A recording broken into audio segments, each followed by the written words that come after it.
Hey everybody, it's Jason with the Boardgame Mechanics, and today we're going to take a look at a game called Ready, Set, Bet. And they're off!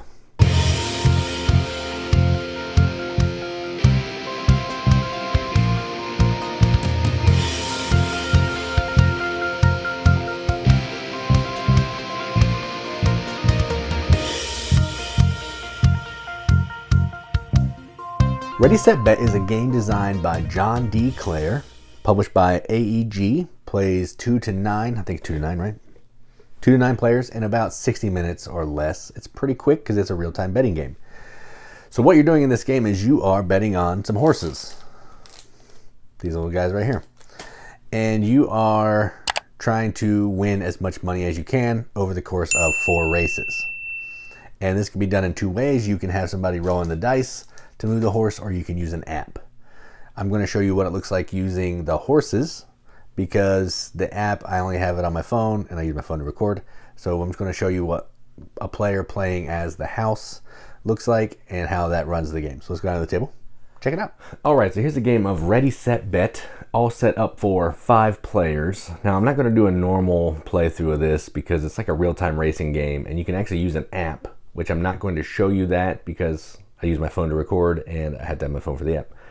But in this version that I'm going to play, the 5th player is actually going to be running the horses. So they're kind of like the game master or the house in the game. And the house player can also bet if they want to, but not necessary. So they're going to be rolling the dice for the horses, announcing what's happening. And the other 4 players are going to be betting. Now I'm not going to do a full playthrough of this, but I want to at least show you how it works and what happens from round to round.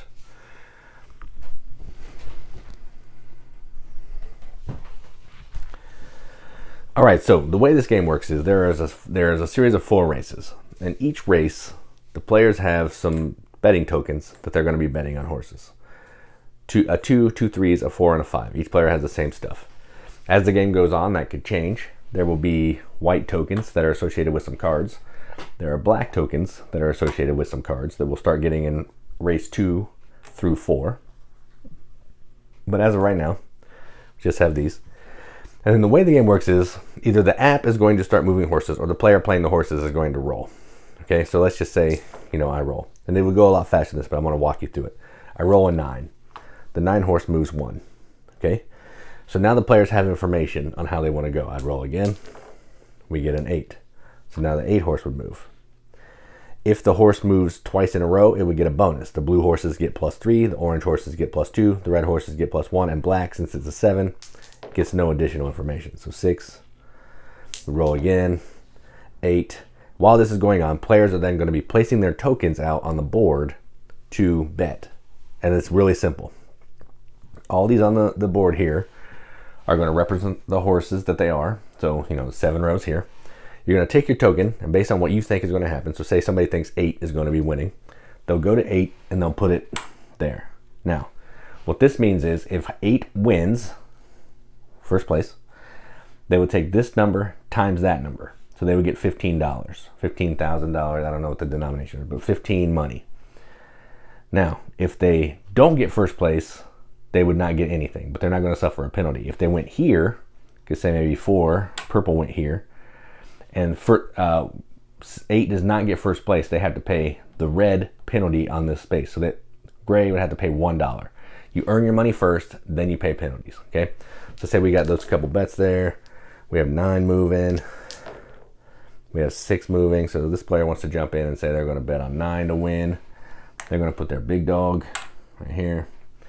Now, along with these bets here, there's also some exotic finishes and some prop bets. So the exotic finish, every space on this board, only one person can go to unless you have a card, but we're not going to talk about that yet, except for this one. This one can hold 3 bets.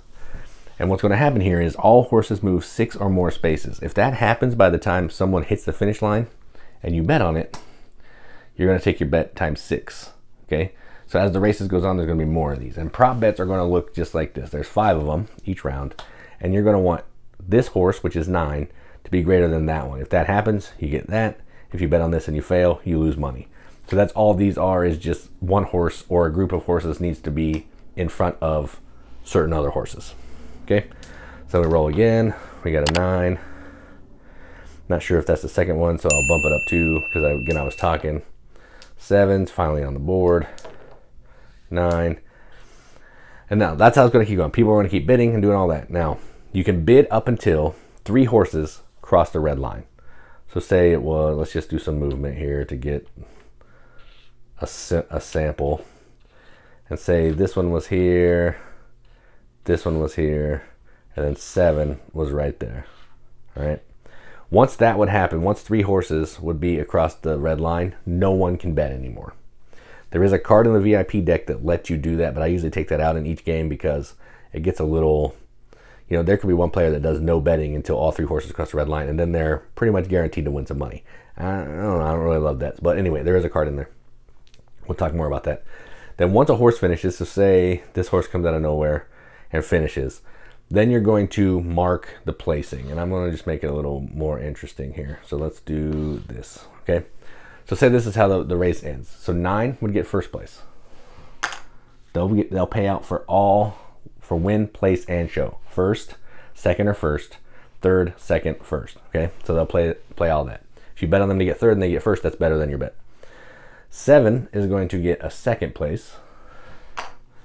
And in this game, you can have ties for show. And this will be 11 and 12 and 6. Okay. So now we'll go through and pay all the bets. So anybody that did show on 11 or 12 would get their bets. Anybody that did show on 6 would get their bets. Anybody that did show or second on 7 would win their bets. And anybody that did first or place, show, win in 9 would win all their bets. Then you go through and you take off tokens of people that didn't win. So like if Gray was here, 10 didn't do anything, so they had to pay a coin. Had to pay that one if that didn't win and all that stuff. Prop bets, all that kind of thing. And then starting in race 2, well, you take all your tokens back. We're going to get another exotic finish. And then we're going to start getting these VIP cards. Each player will get 2 and keep 1. And the VIP cards are going to do really cool things. So I'll show you a few of them.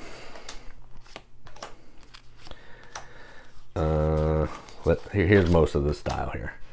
So they're either going to give you extra tokens, which will give you more options to bet, but will also add negative to your penalty. They're going to give you cards based on die results. So if snake eyes or box cars, pair of 1s, pair of 6s is rolled, I'd take $1 from the bank, put it on this card, and then I get the money on this card at the end of the round. Okay, so it's just a way to earn money. This one, if a 4 is rolled, I put a 1 on there, but if 7 wins, all the money that goes out is lost. This one, I'd get a black 5 token. It's going to add an extra 2.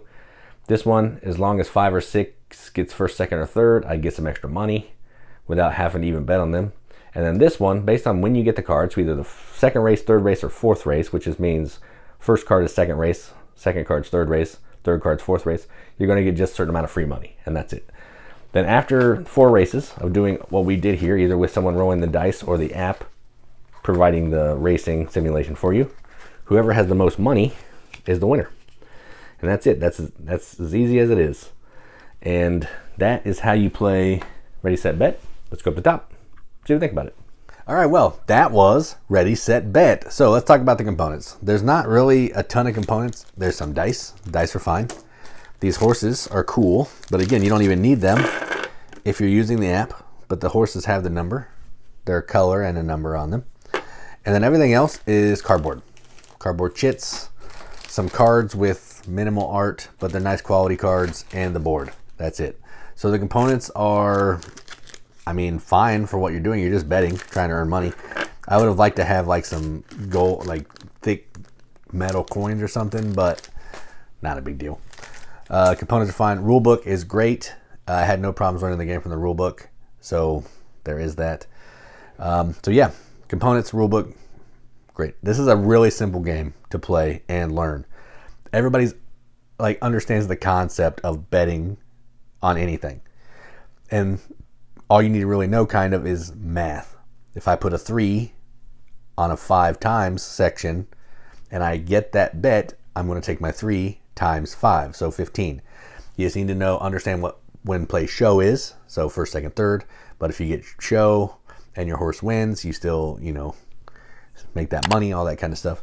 So you got to understand the rules of betting, but outside of that, it's just real time betting on stuff, putting tokens down, trying to earn the most money. It's not hard to play. It's not hard to teach. The hardest part of the game is throwing in those VIP cards, because that's going to change the game around. Every player may have more tokens. You may have more stuff to pay attention to, but even then, you only have 5, possibly 8 tokens that you're placing down on the board, and the race goes for a couple minutes. So you're only playing for a couple minutes, so you can start paying attention to some of the other things that are happening with die rolls and all that kind of thing. This is a great game. It's not my favorite horse racing game, but it is fun. I still like Home Stretch better. I still like Long Shot better than this, because there's more other stuff going on. Just the simply betting part does not like resonate with me as much.